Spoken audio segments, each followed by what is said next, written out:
Actualmente se utilizan y evalúan diferentes biofungicidas para controlar un sinnúmero de fitopatógenos en varios cultivos de plantas.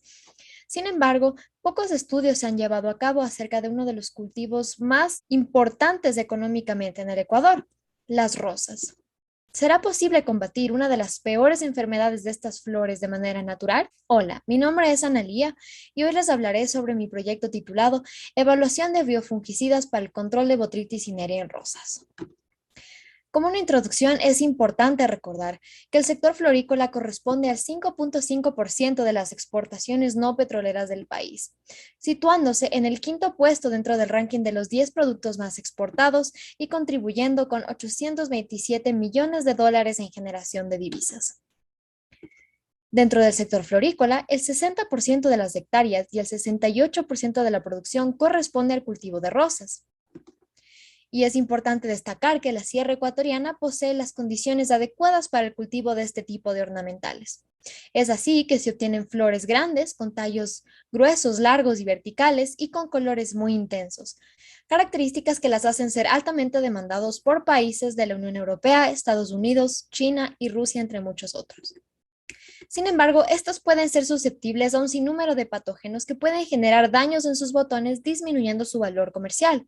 Un ejemplo de esto es el moho gris, causado por el hongo de nombre científico Botrytis cinerea. Este se caracteriza por crecer en ambientes húmedos a temperaturas cercanas a los 20 grados centígrados, y su infección suele darse a través de heridas y por lo general en plantas envejecidas. Esta enfermedad se manifiesta como manchas pardas, impide la apertura de los botones, causa la pérdida del color y finalmente termina con el desecamiento de la flor.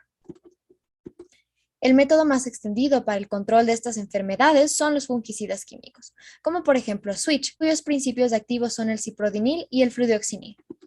Sin embargo, se sabe que el uso indiscriminado de este tipo de productos puede generar resistencia por parte de los patógenos, la acumulación de residuos tóxicos y provocar riesgos al medio ambiente y a la salud humana. Y es por este motivo que se plantea como una alternativa el control biológico, para ofrecer un tratamiento eficaz ante este tipo de enfermedades.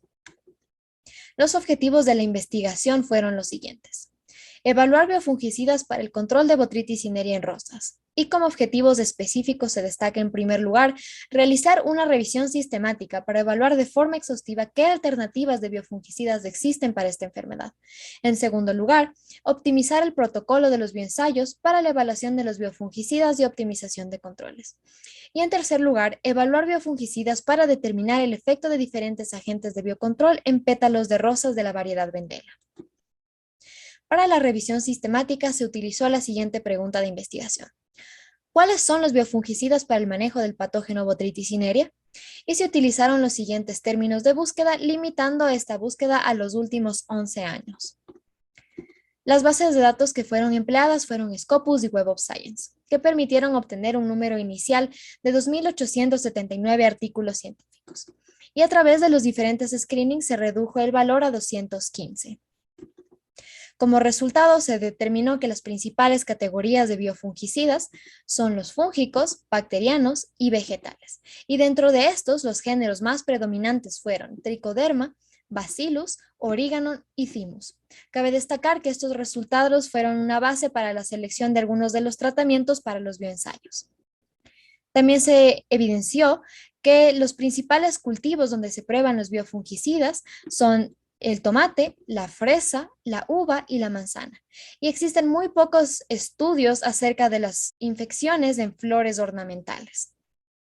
Con respecto a la metodología de los biensayos, se comenzó con el aislamiento de los conidios mediante el lavado de los pétalos infectados con medio PDB y la filtración de esta suspensión. La preparación del inóculo se realizó al ajustar la suspensión a 1/10 a las 5 conidios por mililitros y dejando reposar esta por 2 horas. Mientras tanto, se dio la obtención de pétalos de diferentes rosas, descartando los 3 primeros pétalos y aleatorizando los 10 siguientes en las cámaras húmedas.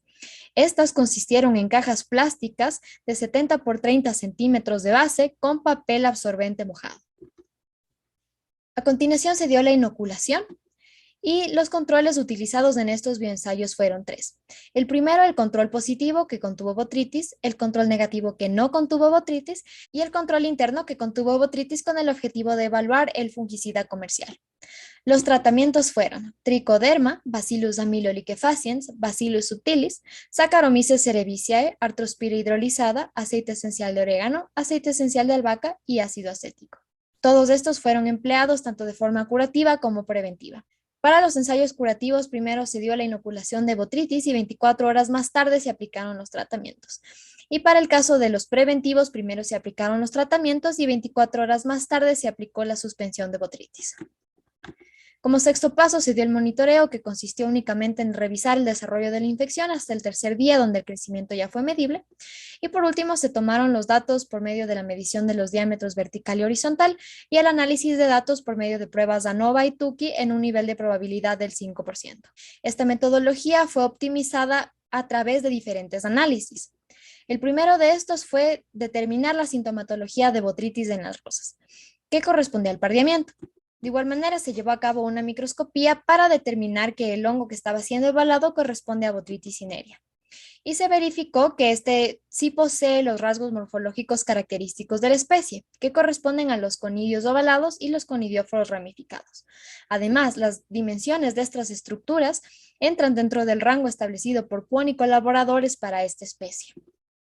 Asimismo, se quiso evaluar el grado de infección según el número de pétalos. Esto con el objetivo de determinar si es que la infección fue homogénea o constante tanto en los pétalos externos como en los internos. Y según el análisis llevado a cabo, se observa que los 3 primeros pétalos tienen un diámetro de lesión significativamente diferente al resto. Y es por este motivo que se decidió seleccionar desde el pétalo número 4 en adelante para los bioensayos en la cámara húmeda. Por otro lado, se habían propuesto 2 métodos de medición del diámetro, el primero siendo la regla y el segundo el Software Image J. Y se realizó una correlación para comparar estos 2 métodos. Los resultados de esta correlación indicaron que ambos métodos permiten estimar de manera similar el diámetro de la lesión y por este motivo se seleccionó la regla por ser un método menos laborioso. Según todos los análisis de la optimización, se decidió que esta sería la disposición de los bioensayos, colocando primero el control positivo, luego el control negativo y 3 diferentes dosis de un mismo tratamiento en la misma caja. Y en una caja separada se llevó a cabo el control interno para evaluar el fungicida comercial, manteniendo siempre las mismas condiciones. Y de esta forma se garantizó que tanto los tratamientos como los controles gozaran de las mismas condiciones de incubación. Los resultados de los bioensayos fueron los siguientes. Para Bacillus subtilis, la única dosis inhibitoria fue de 1 por 10 a la 7 UFCs por mililitro, utilizándolo de forma preventiva. A diferencia del anterior, Bacillus amyloliquefaciens no mostró ninguna diferencia significativa en comparación con el anterior. Por otro lado, en el caso de tricoderma, más bien se vio una tendencia a incrementar el diámetro de la lesión en comparación con el control positivo, aunque esta diferencia solo fue significativa al usarlo de forma curativa. Cuando se empleó Saccharomyces cerevisiae, se vio que al utilizar una dosis de 1 por 10 a las 6 UFCs por mililitro, el diámetro de la lesión tendió a bajar, pero esta diferencia fue únicamente relevante al utilizarlo de forma curativa. Cuando se empleó artrospira hidrolizada, se determinó que la única dosis inhibitoria fue 1 mililitro por litro, utilizándolo preventivamente.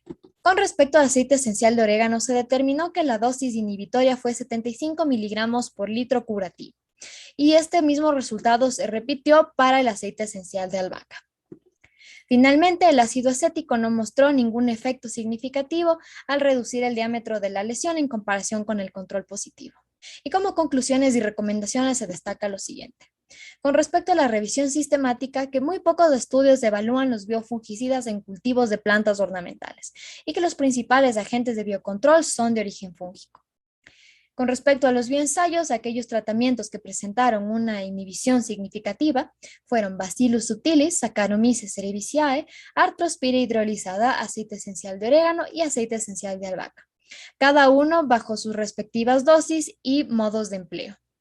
Asimismo, ninguno de los tratamientos alcanzó la eficiencia del fungicida comercial. Y también es importante mencionar que el modo de empleo, ya sea curativo o preventivo, depende del tipo de biofungicida y de la dosis que se utilice. Finalmente, se recomienda a futuro probar diferentes combinaciones de estos biofungicidas para evaluar el efecto inhibitorio combinado.